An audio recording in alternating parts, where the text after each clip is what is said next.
So, hello mga mamog sir. Naadto tayo mga grinder po. Hala.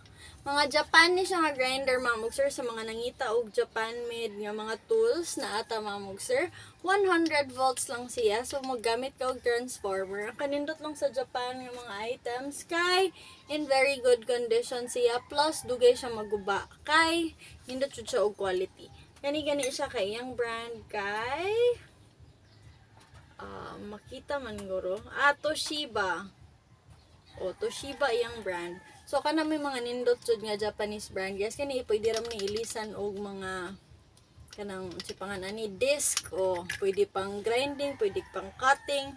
Sa ituslok lang yun ninyo og transformer no. Iyang brand kay Toshiba DGD 1000. I-flex lang sad nato ang uban ani, ang uban kay ato sa di-testing. Karon kay flex lang sa gyud ta kay nangukay man taon sa inaan nato. So tan-aw lang sad mo sa atong uban video uban. Tan-aw lang sad mo sa atong uban video no sa base na may mauyonan, na may ganahan, okay?